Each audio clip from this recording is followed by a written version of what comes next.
On raconte sur un lion qui était en train de dormir quand soudain une souris est venue et l'a réveillé de son sommeil. Quand le lion il a vu la souris, il s'est réveillé, il voulait la manger, la dévorer. La souris a pleuré, a dit s'il vous plaît monsieur le lion, laissez-moi en vie, je vous promets d'être votre serviteur et de vous sauver votre vie quand il faudra. Le lion se met à rigoler, quoi toi la petite souris, tu vas sauver le grand roi. Et il a dit sauve-toi d'ici avant que je te dévore. La souris s'est partie mais au moins elle est restée en vie. Après quelques jours, le lion est en train de se promener dans la forêt quand soudain il s'est fait attraper par un piège dans un filet. Il a commencé à crier pour être sauvé, mais rien à faire. La souris de loin a entendu le cri du lion, elle s'est souvenue quand le lion l'a sauvé, l'a laissé en vie. Elle est venue partie pour sauver le lion, elle a déchiré le filet avec ses dents et le lion a pu se sauver.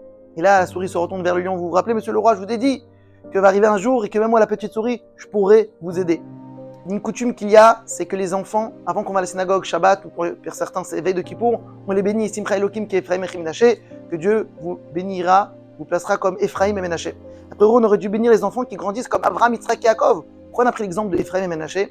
Car quand on regarde l'histoire, Menaché est la première personne qui avait toutes les raisons pour être jaloux de son frère, qui était plus petit que lui, mais finalement a eu toutes les bénédictions et était placé plus haut que lui, alors que c'était son petit frère.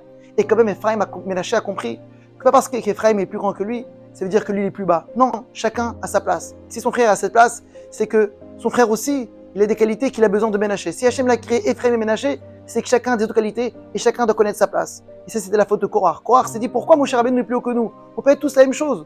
Korach était jaloux, mais Korach n'a pas compris que même si Moshe Rabbeinu est plus haut que lui, ça ne veut pas dire que Korach est plus bas.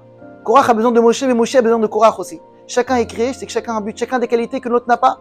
Donc c'est vrai que Moshe était plus haut que Korach, mais ça ne veut pas dire que Moshe n'ait pas besoin aussi de l'existence de Korach, des qualités de Korach pour amener le monde à sa perfection.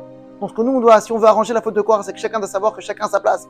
Pas parce que lui il a quelque chose que j'ai pas, ça veut dire que il est plus haut que moi. Non, lui il est à sa place et moi je suis à ma place. Moi j'ai besoin de lui, lui il a besoin de moi aussi. Quand chacun va savoir que chacun fait partie, chacun met la main à la pâte, chacun, on a besoin de chacun. On ramener le monde à sa perfection, c'est sûr que on mettra toute la puissance davantage et Bezrat Hashem, on méritera d'avoir la Géoula très prochainement. Amen, amen.